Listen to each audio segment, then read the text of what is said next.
harus menggunakan TIAL karena saya kan belum jabat. Tetapi saya sudah meminta kepada sekretaris daerah untuk berkoordinasi dengan TNI AL karena kalau dibongkar Bangsat PP nggak akan bisa ini. Gitu loh. Ya, itu aja.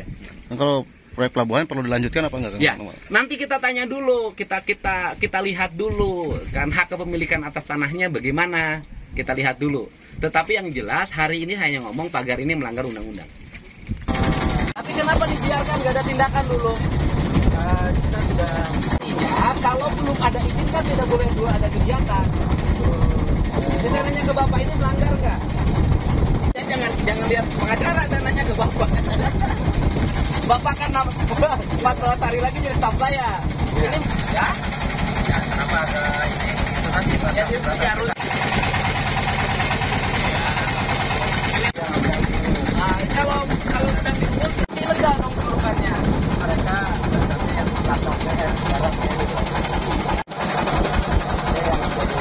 saya menghormati profesionalisme beliau. Jadi nggak apa-apa, beda-beda urusan ini. Bikin pengurukan. Berarti kan saya nanya ke Bapak, pengurukan ini ada izin nggak dulu?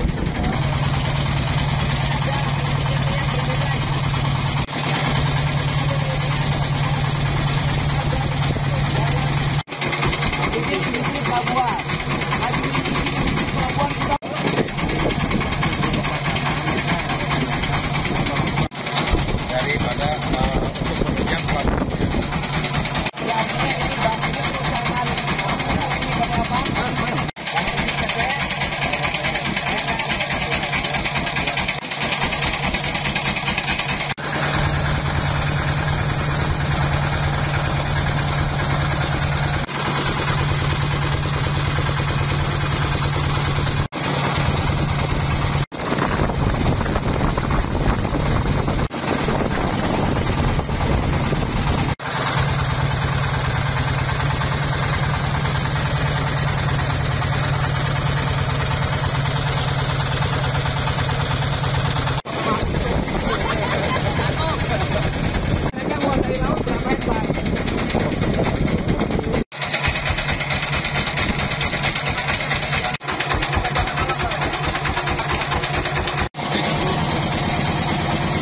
Terhadap apa yang saya sampaikan ya, karena dalam waktu 14 hari saya akan memimpin Jawa Barat, 6 Februari dilantik, maka saya harus memiliki persiapan-persiapan langkah apa saja yang harus dilakukan ketika menjabat. Dan kita tahu saya tiap hari ngomongin APBD provinsi melakukan evaluasi dan sejenisnya, melahirkan hampir lebih hari ini lebih dari 3 triliun efisiensi. Yang kedua adalah ada hal yang strategik, yaitu menyangkut ini 2 perusahaan yang membuat pagar laut, izinnya belum ada. Yang satu ada kerjasama dengan Dinas Kelautan dan Perikanan, yaitu perjanjian kerjasama ya, sewa tanah lahan daratnya. Tetapi bahwa perjanjian sewa lahan darat tidak mengatur persoalan membuat pagar di sini. Itu di luar kewenangan perjanjian. Seluruh pagar di sini harus dapat izin dari Kementerian Kelautan. Nah, sampai hari ini kan izinnya belum ada. Itu yang pertama. Yang kedua, kepemilikan lahannya juga kita mempertanyakan dari sisi aspek logika kita, di mana laut bersertifikat. Ya, saya tidak akan menyimpulkan dulu. Hari ini saya nanti akan bertemu dengan Menteri ATR BPN, Bang Nusron Wahid, untuk meminta penjelasan riwayat bagaimana lahirnya sertifikat untuk 2 perusahaan ini dengan luas hampir 800 hektar saya hitung. Nanti sertifikat ini SHGB sama SHI? Ya, saya nggak tahu, belum lihat sertifikatnya. Kita tanya pengacaranya, sertifikatnya apa? Sertifikat hak milik, tapi masih punya masyarakat juga, jadi perusahaan belum punya. Ya, sertifikat hak milik artinya bahwa sertifikatnya masih atas nama masyarakat, ya kan, belum dibalik nama ke perusahaan. Betul. Tapi masyarakat punya duit bikin pagar. Nah itu. Kang, terkait alur pelabuhannya gimana, Kang? Iya, makanya kalau dari sisi aspek regulasi undang-undang gitu loh, bahwa pembuatan pagar laut ini melanggar undang-undang. Kan tidak ada izin. Gitu loh. Itu aja, itu melanggar undang-undang. Makanya melanggar undang-undang, saya sudah meminta Sekda untuk meminta kepada perusahaan melakukan pembongkaran karena melanggar undang-undang.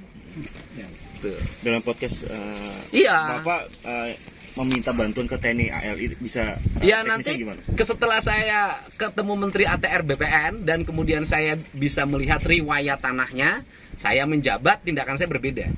Hari ini kan saya belum bisa ngomong harus menggunakan TAL karena saya kan belum jabat.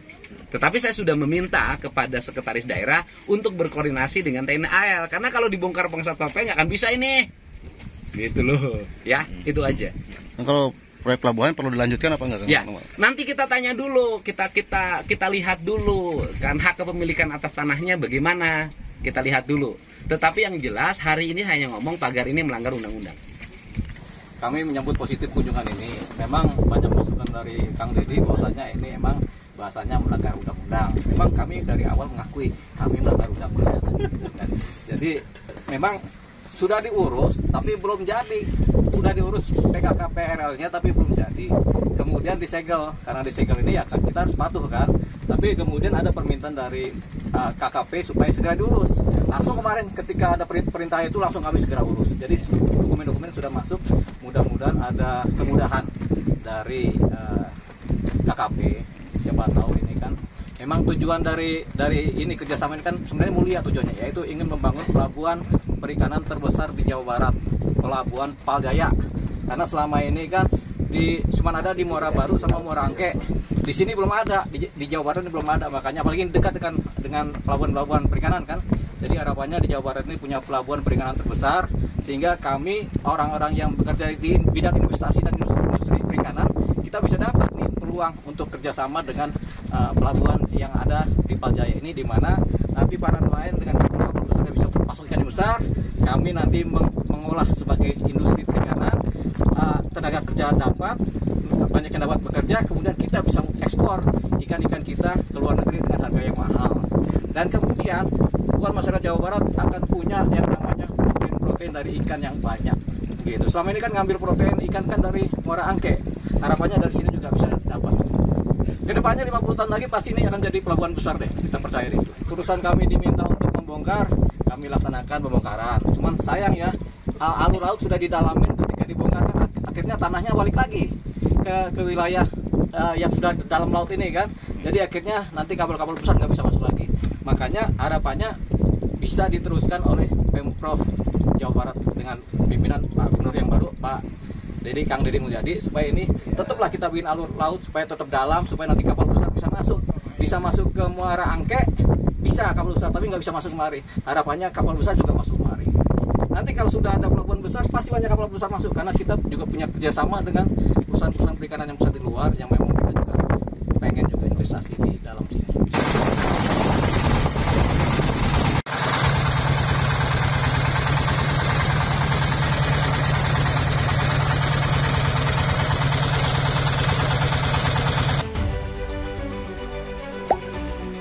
Tak sempat baca berita?